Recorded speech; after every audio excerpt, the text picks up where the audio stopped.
Halo, selamat siang pemirsa Dai TV di rumah. Apa kabar Anda hari ini? Masih dalam rangka suasana Lebaran ya. Saya mewakili tim Dunia Sehat di sini mengucapkan selamat Hari Raya Idul Fitri 1438 Hijriah. Minal aidin wal faizin, mohon maaf lahir dan batin. Senang sekali hari ini saya Melisa Gandasari bisa kembali menemani Anda dalam program Dunia Sehat.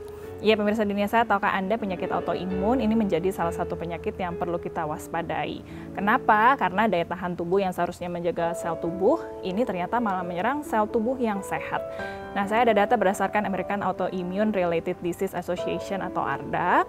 Ini ada sekitar 157 jenis autoimun dan hampir 41 jenis diantaranya terdapat di Indonesia. Nah, diperkirakan juga 40 juta jiwa penyintas autoimun di Indonesia, 80%-nya ini anak-anak dan juga perempuan usia produktif. Waduh, kita harus lebih waspada berarti ya. Nah, di episode Dunia Sehat kali ini kita mau mengetahui lebih lanjut nih mengenai penyakit autoimun ini. Dan sebelum kita ngobrol dengan narasumber saya hari ini, kita simak dulu ada sekilas informasi berikut ini. Pemirsa Dunia Sehat, selain penyakit kanker dan kardiovaskular, ada penyakit lain yang perlu diwaspadai, yaitu penyakit autoimun. Autoimun adalah sebuah kondisi di mana sistem kekebalan tubuh seseorang menyerang jaringan sehat. American Autoimmune Related Disease Association atau AARDA mendata, setidaknya ada sekitar 157 jenis autoimun, dan 41 jenis diantaranya ditemukan pada 1.500 penyintas autoimun di Indonesia. Minimnya informasi mengenai autoimun menjadi landasan Marisa Cordoba untuk mendirikan Marisa Cordoba Foundation atau MCF, sebuah wadah pelayanan yang dikembangkan bersama penyintas dan pemerhati untuk memberikan hidup lebih berdaya dengan kondisi autoimunnya. Organisasi yang berdiri sejak 2012 ini memiliki visi misi membangun kesadaran masyarakat tentang penyakit autoimun, mendorong penerapan 5 dasar hidup sehat atau LDHS, pemberdayaan penyandang autoimun, membangun akses dan kemudahan layanan bidang kesehatan, bidang pendidikan, bidang kesejahteraan, dan bidang seni budaya. Iya, pemirsa, saya lihat sekilas sedikit informasinya mengenai penyakit autoimun ya. Kita langsung sapa tamu saya hari ini, ada 2 orang nih. Kita sapa dulu yang pertama ya, ada narasumber saya, Insinyur Ganis Trisnasnisasi. Ini seorang penyintas autoimun, HIS SS. Dia juga merupakan Dewan Pembina Marisa Cordoba Foundation atau MFC. Selamat siang Ibu. Selamat siang. Terima kasih sudah hadir di Dunia Sehat ya. Dan ada dokter juga dong pastinya di Dunia Sehat ya. Ada Dr. Herni Basir SPPD dari Rumah Sakit Mulia Ciledug. Selamat siang dokter. Selamat siang Mbak Terima Melisa. kasih ya sudah hadir ya. Selamat Lebaran ya Ibu dan juga dokter ya. Mohon maaf lahir dan batin. Kita mau ngobrol mengenai penyakit autoimun. Tadi datanya kita sudah baca ya, cukup mengerikan nih ya. Tapi kita mau tahu dulu sebenarnya penyakit autoimun ini penyakit seperti apa sih dokter? Boleh dibantu jawab. Oke, baik Mbak Melisa. Jadi penyakit autoimun ini berdasarkan definisi berasal dari kata auto dan imun. Auto artinya diri sendiri, sedangkan imun adalah daya tahan tubuh. Jadi autoimun ini adalah suatu kondisi di mana tubuh salah dalam menganalisa atau menginterpretasi benda asing, sehingga jaringan tubuh sendiri dianggap sebagai benda asing dan kemudian akan dihancurkan oleh antibodi dan akan menyebabkan efek yang merugikan bagi tubuh. Jadi sistem imun yang dibentuk bukannya memberikan efek yang menguntungkan, namun justru memberikan efek yang merugikan. Jadi kalau kita sakit biasanya butuh autoimun buat menyerang penyakit, justru ini nyerang tubuh kita sendiri begitu kira-kira. Jaringan sehatnya yang akan dirusak atau dihancurkan oleh antibodi. Penyebabnya apa sih dokter? Penyebab autoimun ini ada penyebab pastinya sih belum diketahui dengan pasti atau masih bersifat idiopatik. Namun ada beberapa faktor yang turut berperan di dalam terjadinya kejadian penyakit autoimun. Secara garis besar dibagi menjadi 2, yaitu faktor internal dan faktor eksternal. Faktor internal artinya faktor yang berasal dari dalam tubuh kita sendiri, yaitu faktor genetik. Faktor genetik diduga ada beberapa gen tertentu yang berperan di dalam terjadinya kejadian penyakit autoimun. Kemudian yang kedua, faktor jenis kelamin. Perempuan mempunyai kejadian penyakit autoimun jauh lebih besar dibandingkan dengan pria, terutama perempuan pada usia reproduktif, yaitu usia 15 hingga 45 tahun. Dan ini diduga karena adanya pengaruh hormon tertentu, yakni hormon estrogen. Kemudian faktor eksternal. Nah, faktor eksternal ini lebih banyak lagi pemicunya. Seperti infeksi oleh virus atau bakteri, kemudian paparan sinar ultraviolet yang berlebihan, konsumsi obat-obatan jangka waktu lama, atau paparan senyawa-senyawa kimia yang kurang bagus untuk tubuh. Dan sekarang jadi makin banyak ya, karena polusi makin tinggi, matahari juga sekarang bukan memberikan efek baik, justru malah bisa merusak diri kita tadinya dan bisa membuat penyakit autoimun ternyata ya. Dan jenisnya ada banyak, tadi ada 157 ya dokter ya. Iya, betul. Tapi kalau di Indonesia ada 41 jenis saja atau seperti apa? Jadi untuk pembagiannya sendiri sih biar lebih sederhana ya, kita bagi menjadi 2, yaitu yang bersifat organ spesifik dan non-organ spesifik. Jadi organ spesifik ini hanya menyerang satu organ tertentu saja. Misalnya penyakit autoimun yang hanya menyerang organ tiroid, dikenal dengan nama tiroiditis, atau penyakit tiroid dengan nama Graves disease. Kemudian penyakit yang menyerang organ tertentu lain seperti menyerang pankreas, yaitu diabetes mellitus, namun pada kondisi ini adalah diabetes mellitus tipe 1. Jadi diabetes mellitus bukan hanya pada tipe yang dewasa, ternyata itu dari autoimun ya dok ya? Bisa, terutama pada penyakit-penyakit diabetes yang masih pada usia muda. Jadi memang dari banyaknya jenis itu ada yang satu-satu menyerang organ, ada juga yang lebih bisa dari satu organ. Ya. Nah, yang menyerang lebih dari satu organ atau bersifat multisistemik. Contohnya adalah penyakit sistemik lupus eritomatosus. Dalam keseharian wajah itu ya tidak diketahui organ mana yang diserang kemudian. Betul. Ya. Oke, baik. Saya mau ke Ibu Ganis, berarti ya Ibu tadi kan berarti ini Marisa Cordoba Foundation ini fokus terhadap autoimun. Bisa diceritakan awalnya seperti apa nih dibentuknya? Jadi Marisa Cordoba Foundation sendiri didirikan oleh Ibu Marisa Cordoba.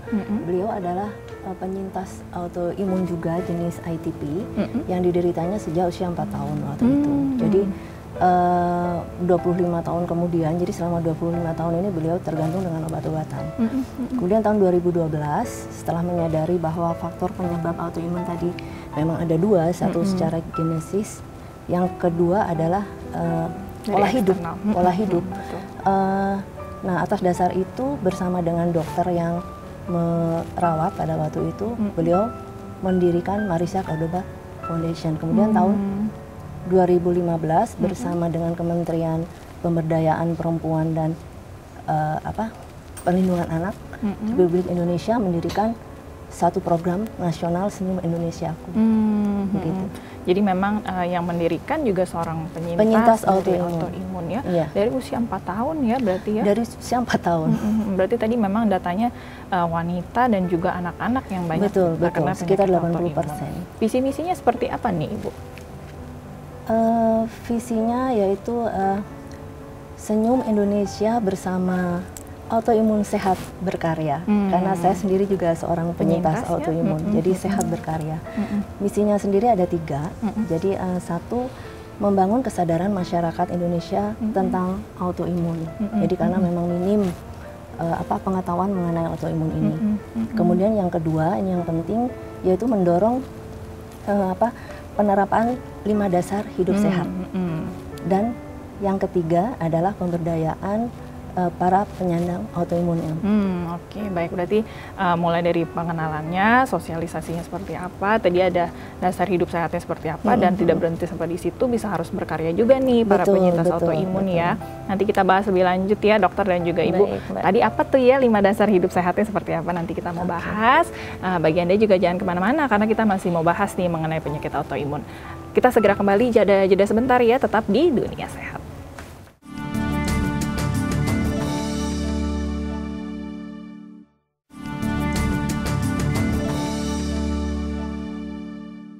Iya, nah kembali lagi di Dunia Sehat pemirsa. Hari ini kita sedang membahas mengenai penyakit autoimun yang harus mulai kita waspadai ya, karena semakin banyak jumlahnya dan terutama bagi para anak-anak dan juga wanita di usia produktif.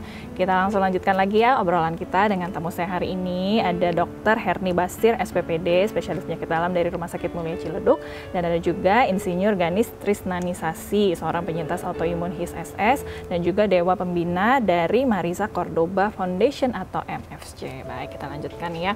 Ibu Ganis, tadi kan kita sudah dengar mengenai ada 41 jenis berarti ya penyakit autoimun yang dari 150 jenis yang ada di Indonesia. Yang paling banyak penyakit yang jenis apa nih kalau di Indonesia? Sekitar dari data kami ya, dari yang sudah terdaftar ke Marisha Cordoba Foundation, itu sekitar 50.000 dan 1.600 yang secara aktif kita bina melalui member WhatsApp, ada kuliah WhatsApp di sana, itu tercatat ada sekitar 41 jenis.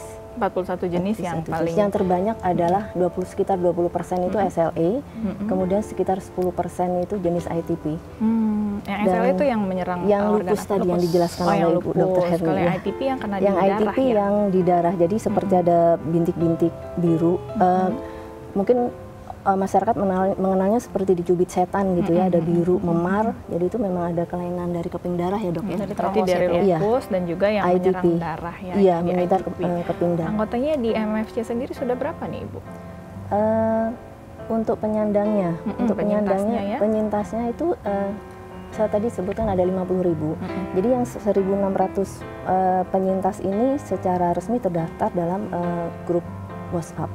Dan secara reguler kami undang dokter-dokter spesialis untuk memberikan, jadi kami memberikan pendampingan secara intensif kepada mereka untuk menjalankan bagaimana 5 dasar hidup sehat ini, supaya karena ini belum ada obatnya ya dok ya, yang ada hanya ditekan. Jadi supaya mereka 1.600 member yang aktif ini diharapkan menjadi change agent buat masyarakat untuk bisa menjalankan 5 dasar hidup sehat itu tadi. Iya. Jadi selain tadi penyintas, ada dokter, anggotanya ada siapa lagi nih Ibu? Ada pemerhati juga, kemudian ada ahli gizi yang mendampingi, kemudian ada juga ahli-ahli fisioterapi, misalnya untuk tadi salah satu dasar hidup sehat kan seperti melakukan senam atau apa, di situ ada ahli yoganya juga ada gitu. Jadi karena memang multi penyakit ini bukannya disembuhkan, ditekan, dan gaya hidupnya harus sehat terus. Benar, harus jadi sehat. Banyak pihak-pihak yang juga bisa memberikan pelajaran kemudian ya. Betul. Dan mereka bisa berinteraksi langsung dengan para narasumber. Oke, baik. Nah dokter, ini kan tadi memang disebutkan gejalanya samar begitu ya, apalagi yang lupus karena tadi 1000 wajah. Tapi kalau kita bisa sebutkan beberapa gejala yang pasti kalau penyakit autoimun seperti apa saja nih dokter? Jadi gejalanya bervariasi, tergantung dari organ mana yang mengalami gangguan. Namun secara umum gejala yang sering ditemukan adalah misalnya sering cepat capek atau cepat lelah, kemudian berat badan bisa menurun drastis, atau malah kebaliknya berat badannya justru akan naik. Kemudian pasiennya sering demam, atau pasien sering berdebar-debar, dan masih banyak gejala yang lain lagi. Dan gejala yang khasnya adalah tergantung dari organ mana yang mengalami gangguan. Misalnya pada pasien dengan gangguan tiroid, pada hipertiroid atau Graves disease, gejala yang muncul adalah sering berdebar-debar, berkeringat dingin, berat badan menurun, sering buang-buang air. Kemudian untuk penyakit-penyakit kayak lupus, karena manifestasinya banyak, jadi dikenal juga sebagai penyakit dengan 1000 wajah. Jadi gejalanya sangat tidak khas. Tapi tadi yang kira-kira semuanya bisa rasakan tadi yang mudah lelah, mudah infeksi, jadi mudah demam tadi itu mudah ya. demam, jadi penurunan mudah berat sakit, badan, jadi perubahan nyeri persendian, nyeri sendi juga itu yang paling sering ya. Itu baik di wanita usia produktif dan di anak-anak sama gejalanya ya dok ya? Tergantung, ya tadi sudah disebutkan bahwa tergantung dari organ mana yang mengalami gangguan. Nah dokter, kalau tadi memang ada yang paling banyak kan yang ITP dan yang juga lupus ya. Kalau yang lupus tadi kan kadang ada yang bentuk kupu-kupu wajah begitu ya. Kalau yang ITP yang gejalanya tadi Ibu sebutkan dicubit setan ya, itu seperti itu salah satu gejala tuh ya. Jadi ITP ini singkatan dari idiopathic thrombocytopenia purpura. Jadi idiopatik ini artinya tidak diketahui. Trombositopeni, kondisi di mana trombosit atau komponen darah mengalami penurunan. Sedangkan purpura adalah timbulnya bercak merah atau keunguan di bawah kulit. Jadi penyakit autoimun yang menyebabkan terjadinya penurunan jumlah trombosit. Dan trombosit ini merupakan salah satu komponen darah. Jadi komponen darah ada 3. darah merah, sel darah putih, dan trombosit. Trombosit fungsinya mencegah terjadinya perdarahan. Jadi jika trombositnya turun, maka akan terjadi perdarahan, minimal perdarahan di bawah kulit. Jadi bercak-bercak itu Betul. ya, kayak orang demam berdarah gitu. Iya, ya, karena trombositnya turun, atau mudah terjadi mimisan, gusi berdarah, haidnya lama, atau ada perdarahan dari saluran cerna atau perdarahan dari saluran kemih. Itu kalau ITP gejala ITP. khasnya seperti itu ya. Betul. Ibu kan juga penyintas juga ya Ibu ya. Betul, Kalau betul. Ibu kenanya apa Ibu? Kalau saya kebalikan dari ITP, jadi kalau ITP itu cirinya trombositnya rendah ya dok ya. Betul. Kalau saya cenderung tinggi. Justru jadi tinggi. Dan yang justru lebih berbahaya karena darahnya mengental. Oh, Jadi tidak trombositosis. kelihatan Mbak, tidak kelihatan secara fisik. Kalau ITP kan kelihatan ada memar-memar biru. Dan itu ditakutkan itu kalau darah mengental tanpa ketahuan itu bisa menyebabkan kalau ada penyumbatan di kepala, Betul. stroke. Sama ya. Atau kalau di darah jantung, kental, nah itu sakit jantung dan sebagainya. Seperti kalau Iya. orang biasa darah kental aja iya. ya bisa. Sedangkan ciri-ciri yang lainnya tadi hampir mirip memang semua autoimun. Jadi kayak saya juga mengalami nyeri sendi, kemudian mudah lelah, nafas sesak. Itu ciri-ciri seperti itu hampir dialami oleh semua penyintas. Penyintas gitu. ya. Ibu sendiri kenanya di usia berapa dulu Ibu? Saya sekarang usia 48. Jadi tahun 2015, 46 tahun itu saya sangat sehat sekali. Saya olahraga aktif, olahraga yang ekstrim bahkan ya gitu. Kemudian itu tahun 2015 Desember ada sekitar nyeri di sekitar perut, dan itu baru karena minimnya informasi autoimun itu pertama kali dideteksi sebagai usus buntu, kemudian diangkat. Kemudian yang kedua saya masih merasakan badan yang tidak fit, pucat gitu. Kemudian HB turun sehingga harus ditransfusi darah, pada waktu itu ditransfusi, dan akhirnya ditemukan ada adenomiosis di rahim, dan akhirnya saya harus melakukan hysterektomi, jadi angkat rahim. Setelah 2 operasi, satu lagi ada kista di daerah rahang mulut saya, sehingga saya sudah melakukan 3 operasi pada waktu itu. Itu pun belum selesai juga. Itu saya akibatnya dari pengentalan darah itu ya?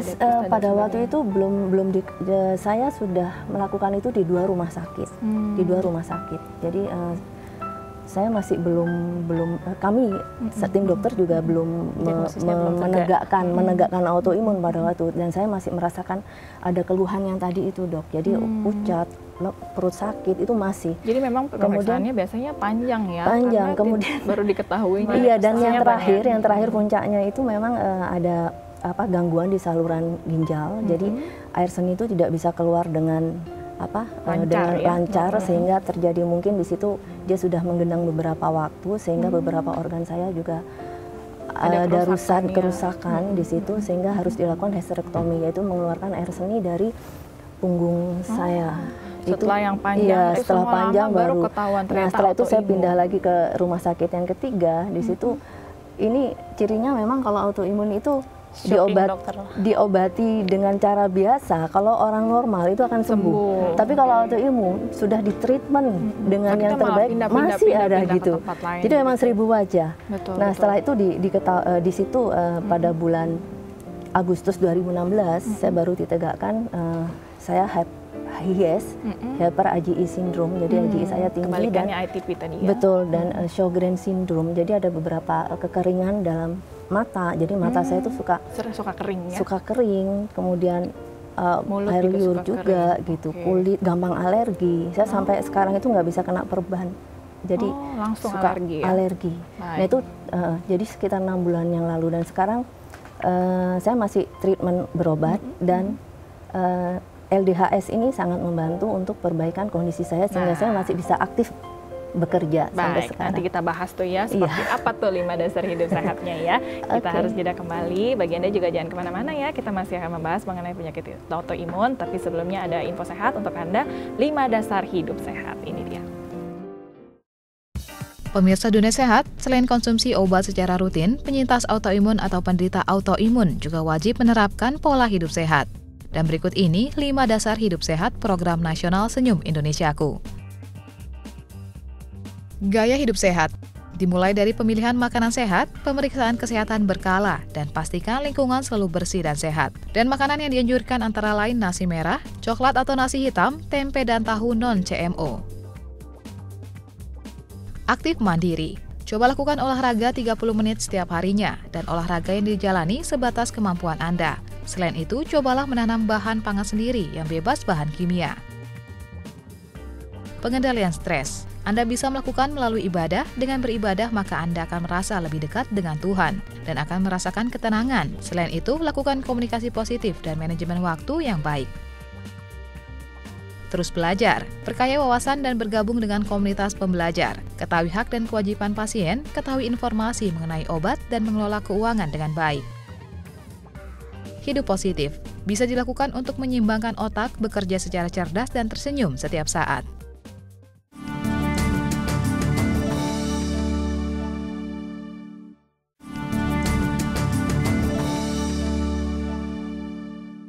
Terima kasih pemirsa, Anda masih bersama dengan kami di Dunia Sehat. Hari ini Dunia Sehat masih membahas mengenai penyakit autoimun. Kita langsung lanjutkan lagi ya obrolan kita dengan Dr. Herni Basir, SPPD, spesialis penyakit dalam dari Rumah Sakit Mulia Cilduk, dan juga Insinyur Ganis Trisnanisasi, penyintas autoimun HIS-SS, dan juga Dewan Pembina Marisa Cordoba Foundation atau MFC. Baik dokter, tadi kita sudah dengar ternyata memang gejalanya bisa tidak nampak dari kecil, tapi tiba-tiba di usia dewasa nampak begitu ya dok ya? Memang bisa seperti itu ya dok? Iya, bisa saja.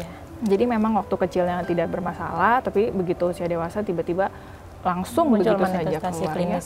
Kenapa sih anak-anak dan juga wanita usia produktif yang kemudian tadi jadi banyak berpotensi? Jadi sebenarnya masih diduga sih untuk wanita usia reproduksi, hal ini dikaitkan dengan pengaruh hormon. Dalam hal ini hormon estrogen. Jadi untuk penyebab pastinya mengenai kenapa hormon estrogen sangat berperan sampai saat ini belum diketahui. Tadi kan ada yang dari eksternal, ada juga dari matahari, ada dari polusi juga ya. Berarti ada orang-orang yang lebih berpotensi nggak dokter, misalnya di pekerjaan seperti apa atau bagaimana? Jadi mereka yang berpotensi kembali lagi kepada faktor risiko yang tadi dijelaskan. Jadi yang pertama misalnya untuk genetik. Misalnya dalam keluarga ada yang mengalami penyakit autoimun, anggota keluarga yang lain pun berpotensi untuk menderita penyakit yang sama. Tapi belum tentu autoimun yang jenis yang sama ya. Betul. Tapi dan ini kan hanya satu di antara beberapa faktor saja, masih bersifat multifaktorial. Kemudian jenis kelamin, perempuan potensinya lebih besar dibandingkan dengan pria, terutama perempuan pada usia reproduksi. Kemudian orang-orang dengan pola hidup yang tidak sehat, makanannya yang kandungan zat kimianya berlebihan, atau mereka dengan sering terpapar sinar matahari, atau orang-orang dengan aktivitas fisik olahraganya kurang. Iya. Dan atau yang sering berjemur matahari kemudian ya dok? Yang berlebihan. Nah Ibu Ganis tadi kan memang selain ada penyintas, ada dokter, ada juga banyak orang yang bisa membantu penyintas ya. Kalau kegiatan-kegiatannya di organisasi seperti apa saja nih, selain tadi ada grup dari WhatsApp ya? Kegiatannya sudah cukup banyak ya Mbak ya. Satu perlu kami informasikan bahwa di Marisa Cordoba Foundation ini ada portal web namanya www.marisacordoba.or.id. Jadi ini untuk mengatasi minimnya informasi mengenai autoimun. Jadi masyarakat yang masih bingung mengenai autoimun bisa mengakses portal tersebut. Kemudian kegiatan kami di situ satu dengan bekerja sama dengan Kementerian Pemberdayaan Perempuan dan Perlindungan Anak Republik Indonesia, kami mengadakan program IAC, Indonesian Autoimmune Campaign. Di situ merupakan wadah bagi sekitar kurang lebih 20 yayasan autoimun, di mana kami sama-sama melaksanakan satu program, yaitu program nasional Senyum Indonesiaku. Kemudian yang ketiga, kita sudah melaksanakan Akademi API, yaitu Akademi Autoimmune Partnership Indonesia. Nah ini berkaitan dengan misi yang ketiga tadi. Jadi kita memberdayakan para penyintas autoimun untuk menjadi entrepreneur. Pada saat ini di Bali sudah ada salon, itu diikuti oleh 30 penyintas autoimun. Kemudian di Jakarta sendiri ada namanya AI Fit Eatery. Jadi di situ ada sekitar 30 entrepreneur autoimun juga yang berkecimpung di sana, Mbak. Okay. Kemudian yang puncaknya itu setiap tahun kami mengadakan Indonesia. Itu adalah penghargaan yang diberikan oleh Menteri KPPA tadi untuk para penyintas autoimun. Dan saat ini kami sedang menyusun buku yang disusun oleh 20 dokter dan sekitar 36 penyintas autoimun. Jadi pengalaman pribadi mereka kami terbitkan dalam satu buku.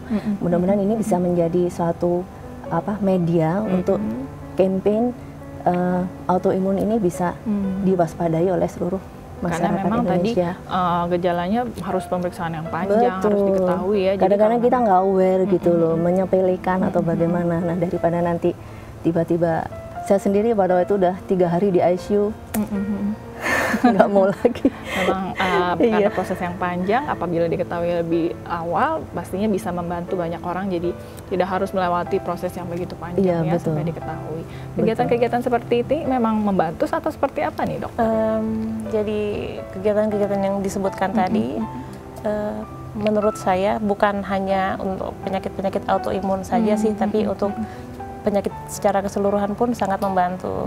Karena ini akan memberikan dampak yang positif, akan mengurangi gejalanya, sehingga pengobatannya pun juga akan lebih minimal. Karena memang semua penyakit kalau diketahui lebih awal bisa meminimalisir kita pengobatannya juga tidak perlu. Bahkan pasien bisa sampai pada tahap remisi. Jadi remisi itu suatu kondisi di mana pasien dapat bertahan tanpa menggunakan obat-obatan. Nah, satu lagi program yang cukup penting yang kita sedang adakan itu AIFIT application, Mbak. Sekarang lagi model di handphone bisa download aplikasi. Nah, ini bedanya, ini aplikasi untuk autoimun. Jadi di situ masyarakat luas bisa mengakses info. Kemudian buat penyintas akan diingatkan mengenai jam-jam makan 5 dasar hidup sehat tadi itu. Kemudian karena kita pola makan yang baik adalah yang tidak mengandung 4P dan GMO. Jadi 4P itu kita tidak bahas mengandung. nih berarti yang 5 dasar hidup sehat ya. Apa saja sih nih? Ibu boleh mulai masuk nih. Apa saja tuh tadi? Berarti yang pertama P-nya apa nih? Iya, P pertama itu tidak mengandung pengawet pastinya. Pengawet seperti MSG ya, Bu, dan pengawet. Kemudian tidak ada perasa, pemanis buatan. Kemudian satu lagi pengawet pewarna. Dan satu lagi ini yang terakhir adalah rekayasa genetik seperti yang terjadi pada kedelai-kedelai yang beredar di masyarakat. Jadi nggak semua tempe itu sehat untuk dikonsumsi. Kita harus cari tahu lebih banyak. Betul, ya? mencari sumber makanan yang bebas 4P dan satu rekayasa genetik ini tidak mudah. Nah, di AIFIT application ini nantinya para penyintas atau masyarakat yang menginginkan hidup sehat bisa di situ ada AIFIT Market namanya. Jadi istilah yang sekarang itu lagi ngetren itu organik lah, organik lah, tidak mengandung pestisida dan lain-lain. Nah, itu bisa diakses di situ. Gitu. Itu baru yang masalah makanan ya. Nanti kita ngobrol lagi ya, Ibu ya. Kita harus jeda sebentar nih. Bagiannya juga yang masih ingin tahu ya mengenai bagaimana penyakit autoimun ini, bagaimana mencegahnya, bagaimana juga nanti pengobatannya. Kita masih akan bahas lebih lanjut nih di Dunia Sehat. Tapi sebelumnya ada info sehat lagi untuk Anda. Manfaat beras coklat bagi kesehatan. Ini dia. Pemirsa Dunia Sehat, dibandingkan dengan beras putih, beras coklat memiliki lebih banyak nutrisi yang dapat membuat Anda lebih sehat. Karena beras coklat mengandung karbohidrat, serat, vitamin B kompleks, fosfor, selenium, mangan, kalium, dan magnesium. Dan berikut ini manfaat beras coklat bagi kesehatan. Menurunkan resiko kanker usus besar. Tingginya kadar selenium dan fenol di dalam beras coklat diduga membuatnya dapat membantu menurunkan resiko terjadinya kanker usus besar. Selain itu, banyaknya serat di dalam beras coklat juga dapat membantu menjaga kesehatan usus besar dan saluran cerna Anda. Mencegah penyakit jantung. Mengkonsumsi banyak beras coklat mungkin dapat membantu melindungi jantung Anda dari berbagai gangguan jantung dan pembuluh darah. Sebuah penelitian di Amerika menduga bahwa suatu lapisan jaringan di sekitar beras coklat atau lapisan ini dihilangkan saat membuat beras putih, dapat mengurangi kerja protein angiotensin 2 yang telah dikenal dapat meningkatkan resiko terjadinya aterosklerosis atau pengerasan pembuluh darah dan tekanan darah tinggi. Mencegah kanker payudara. Lignin yang terdapat di dalam beras coklat diduga dapat mencegah pertumbuhan sel-sel kanker payudara. Menurunkan kolesterol. Beras coklat merupakan sumber serat larut air yang dapat membantu menurunkan kadar kolesterol LDL di dalam darah. Selain itu, ada dugaan bahwa minyak yang terdapat di dalam beras coklat dapat membantu menurunkan kadar kolesterol dan tekanan darah, serta meningkatkan kadar kolesterol HDL. Membantu menjaga berat badan. Mengkonsumsi makanan yang mengandung banyak serat biasanya dapat membuat Anda kenyang lebih lama, sehingga membuat Anda makan lebih sedikit dan dapat membantu menjaga berat badan Anda. Beras coklat merupakan sumber serat yang memiliki indeks glikemik yang lebih rendah dibandingkan dengan beras putih. Menjaga kesehatan sistem pencernaan. Beras coklat juga mengandung serat tidak larut air yang dapat ada lebih lama di dalam usus Anda dan membantu proses pencernaan serta proses pengeluaran sisa makanan. Serat jenis ini juga dapat menarik air ke dalam usus yang dapat memperlancar kerja usus dan mencegah terjadinya sembelit. Membantu mengendalikan kadar gula darah. Adanya serat di dalam beras coklat membuatnya lebih lama dicerna dibandingkan dengan beras putih. Beras coklat memiliki indeks glikemik yang rendah. Hal ini berarti bahwa beras coklat tidak menyebabkan peningkatan kadar gula darah secara mendadak. Oleh karena itu, sangat baik dikonsumsi oleh penderita diabetes tipe 2. Membantu menjaga kesehatan sistem syaraf. Beras coklat mengandung banyak mangan yang diperlukan oleh tubuh untuk membentuk asam lemak dan berbagai jenis hormon yang diperlukan untuk menjaga kesehatan sistem saraf Anda. Menguatkan tulang. Beras coklat juga mengandung magnesium yang merupakan mineral penting untuk menjaga kesehatan tulang bersama dengan kalsium dan vitamin D. Kekurangan magnesium dapat menyebabkan penurunan kepadatan tulang dan menyebabkan terjadinya osteoporosis di masa tua.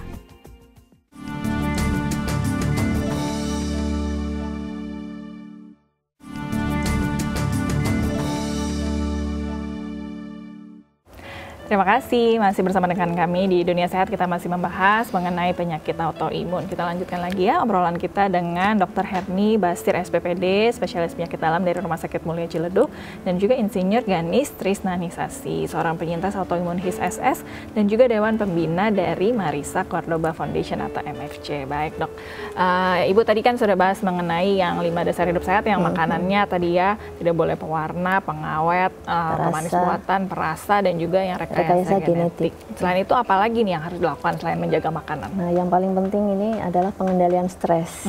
Jadi memang harus dihindari stres supaya si imunnya itu tidak agresif. Kemudian aktif mandiri, jadi selain makanan kita juga harus aktif berolahraga. Misalnya tidak perlu berat-berat, cukup secara rutin sesuai kemampuan, karena penyintas ini juga kondisi tadi ya. Betul, jadi bisa dengan jalan kaki sekitar 15 sampai 30 menit. Kemudian untuk asupan vitamin D itu perlu untuk berjemur gitu. Perlu untuk berjemur.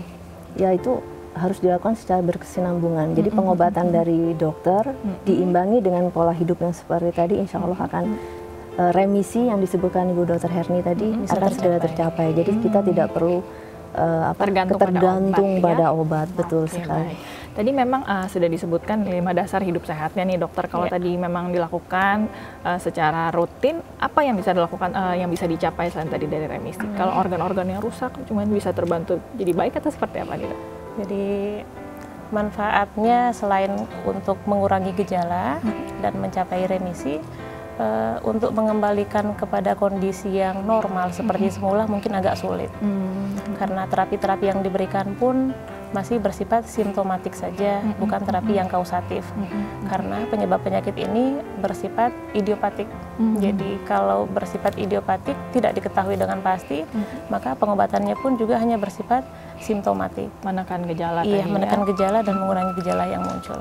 Oke, baik. Nah dokter, kita kan tadi sempat dengar ceritanya Ibu kan sulit sekali untuk menuju ke diagnosis kalau sakitnya tuh ini. Betul. Begitu ya. Kalau kita tahu lebih awal, pemeriksaan kalau ke dokter tuh seperti apa sih kalau kita ada gejala-gejala autoimun begitu ya dok ya? Karena gejalanya bervariasi, maka untuk diagnosis awalnya pun juga agak sulit, Mbak. Jadi paling pemeriksaan secara umum, yaitu misalnya pemeriksaan darah rutin, pemeriksaan untuk melihat tanda-tanda peradangan dalam darah, yaitu laju endap darah, pemeriksaan C-reaktif protein. Sedangkan pemeriksaan khusus tergantung dari manifestasi klinis apa yang muncul. Misalnya dengan tanda-tanda diabetes mellitus, ya pemeriksaan yang dilakukan khusus untuk pemeriksaan gula darah. Untuk diabetes mellitus tipe 1, pemeriksaannya adalah pemeriksaan islet cell antibody. Kemudian untuk pemeriksaan pada gangguan tiroid, ya memang bervariasi. Menurut datanya ada nggak Ibu yang kayak Ibu kan berarti kena penyakitnya 2 jenis begitu ya Bu? Iya, dua jenis. Memang biasanya begitu ya, tidak cuma kena 1 jenis aja. Jadi pada waktu itu karena saya mengalami, jadi saya 1 tahun itu 6 kali operasi ya. Jadi dan kebetulan di jenis saya itu inflamasi atau peradangan after surgery. Jadi setelah operasi itu kalau untuk yang normal bisa langsung mengering dengan cepat. Nah kalau saya itu meradang sangat lama sekali. Jadi proses pengeringan di dalam organ itu lama sekali. Nah dari situ baru dicek lagi ketahuan jenis berikutnya, berpikir ke arah jadi autoimun. Berkembang terus. Jadi semakin ada gejala baru gitu. Jadi memang ada kemungkinan orang Jadi ada. beda dengan kalau cancer langsung ke 1 titik dan langsung bisa ditentukan. Nah kalau autoimun ini kadang-kadang ya itu seringkali ya ada beberapa yang tidak tertolong karena itu awareness gejalanya itu tidak langsung. Jadi kalau dia memang sudah tahu dia autoimun, dia bisa langsung informasi ke dokternya, bisa lebih ada pencegahan yang lebih baik ya. Tadi kalau ada 5 dasar hidup sehat ini diterapkan, bisa untuk pencegahan juga nggak sih dokter? Kalau untuk 5 dasar hidup sehat ya sangat bermanfaat untuk pencegahan karena salah satu faktor pemicunya adalah pola hidup yang tidak sehat ya. Kalau kita jaga makanan, tadi berolahraga dengan baik, ya semoga walaupun ada genetik bisa ditekan lah, bisa ditekan gitu ya kira-kira ya. Nah kalau tadi kita lihat di lapangan banyak yang belum terdata. Memang masih banyak yang belum sadar mengenai penyakit autoimun atau sudah tahu tapi takut untuk memeriksakan diri atau seperti apa nih Bu? Saat ini Marisha Cordoba Foundation sudah mewakili mempunyai perwakilan sekitar di 24 wilayah, 24 provinsi, dan nanti akan insya Allah akan berkembang terus. Tadi kan memang ada ketidaktahuan pada awalnya yang bisa jadi sulit. Kalau sampai tidak tahu, sampai didiamkan saja penyakitnya, ada komplikasi yang paling berat, bisa apa nih dokter yang terjadi? Karena bahasannya kan sangat luas, jadi tergantung dari organ mana dulu yang mengalami gangguan. Bisa sampai ada kegagalan ginjal mungkin bisa sampai jadi parah, misalnya pada SLE pada tahap lanjut bisa terjadi gagal ginjal tahap akhir akibat dari penyakit dari SLE-nya ini. Bisa terjadi gangguan pada jantung karena salah satu komplikasi dari SLE adalah terjadinya penimbunan cairan pada organ-organ tertentu seperti pada jantung atau pada paru. Jadi pasiennya bisa masuk dalam kondisi sesak napas yang berat. Oke, jadi memang kalau diketahui lebih awal pasti jadi lebih sudah langsung tuh ya ngerem makanannya, harus sudah tahu olahraganya lebih banyak. Jadinya memang ada pertahanan diri yang sudah dilakukan selain daripada pengobatan ya. Kalau pengobatannya seperti apa sih dokter? Pengobatannya kembali lagi, pengobatan itu ada yang bersifat non farmakologik dan yang bersifat farmakologik. Non farmakologik seperti yang telah dijelaskan tadi, yaitu menerapkan pola hidup sehat, makanan yang seimbang, olahraga yang teratur sesuai dengan kemampuan kita, kemudian menghindari zat-zat yang terutama zat-zat yang mengandung zat kimia yang berlebihan. Kemudian yang untuk terapi farmakologiknya sendiri dibagi lagi menjadi 2. Jadi karena penyakit autoimun ini merupakan penyakit yang terjadi akibat kekebalan tubuh yang berlebihan, maka pengobatan umumnya adalah obat-obatan yang bersifat menekan sistem imun atau imunosupresif. Itu harus diminum seumur hidup atau seperti apa? Enggak juga. Jadi ada fase-fasenya. Jadi di mana kondisi pasiennya sudah mulai membaik, gejalanya sudah berkurang, dosis obatnya bisa dikurangi atau di tapering. Justru diturunkan secara bertahap. Itu sudah remisi ya. Berarti kalau sudah remisi tadi 5 hidup sehatnya nih harus digenjot ya supaya jangan harus minum obat lagi. Betul. Bisa bertahan tanpa obat-obatan. Kita jeda sebentar ya. Baik, bagi Anda juga pemirsa yang masih ingin tahu lebih banyak nih mengenai penyakit autoimun, mungkin bagaimana ya peran keluarga apabila kita ada keluarga yang punya penyakit autoimun, jangan kemana-mana, kita masih mau akan bahas. Tapi sebelumnya ada tips kesehatan nih untuk Anda, ciri-ciri penyakit dari idiopathic thrombocytopenic purpura atau ITP. Ini dia. Tips kesehatan ciri-ciri penyakit idiopathic thrombocytopenic purpura. Memar mudah muncul atau terjadi pada bagian tubuh. Perdarahan akibat luka yang berlangsung lama. Perdarahan yang terjadi di bawah kulit dan terlihat seperti bintik-bintik merah keunguan yang terjadi pada kaki. Perdarahan dari hidung atau mimisan. Darah pada urin atau tinja. Perdarahan pada gusi, terutama setelah perawatan gigi. Sangat kelelahan.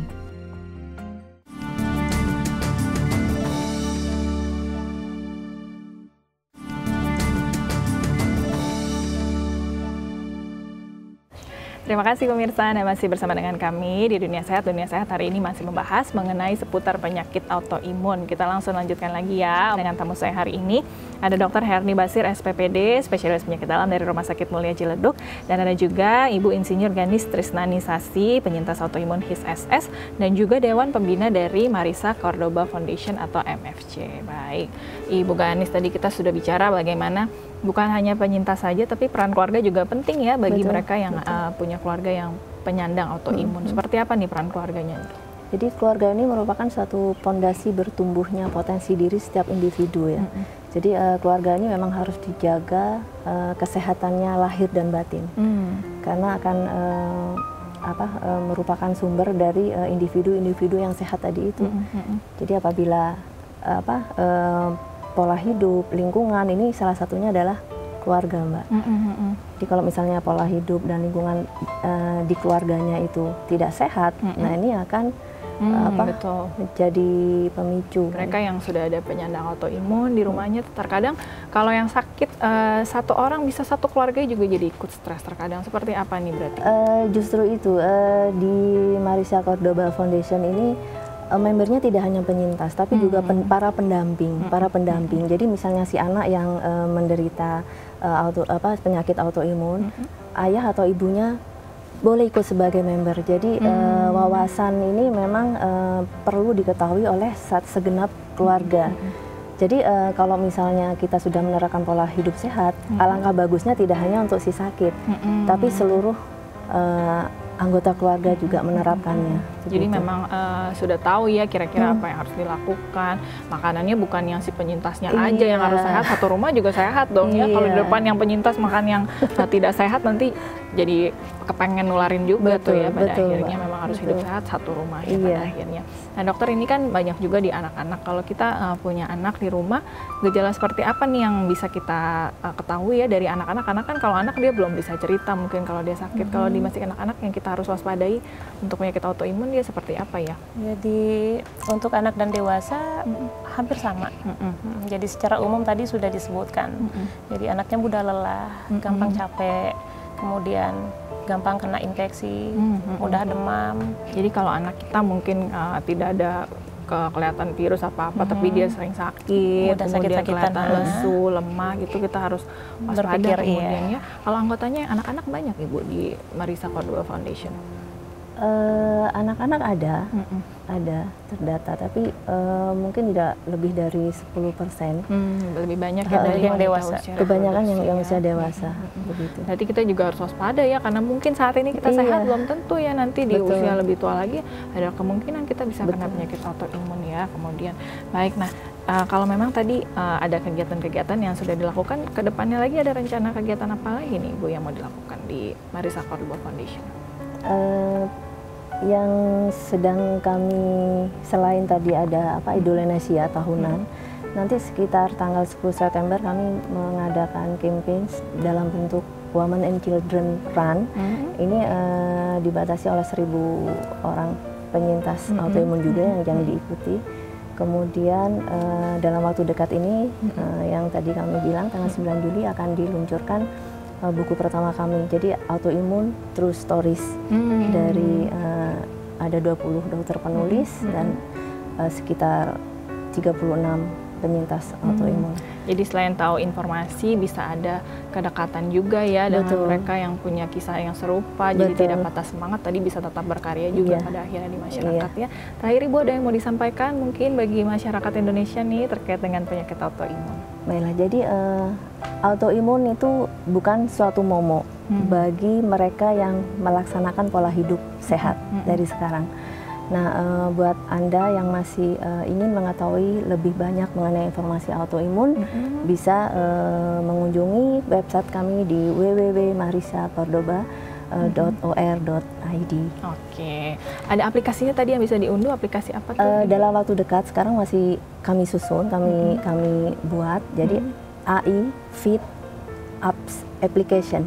Jadi disingkat AI Fit Apps. AI Fit Application, tapi belum ada gitu ya sekarang. Dalam waktu dekat akan kami luncurkan dan diumumkan nanti di dalam acara Idola Nasia bulan September, 15 September 2017. Kemudian ya, dokter ada yang mau ditambahkan terkait tips nih terkait dengan autoimun?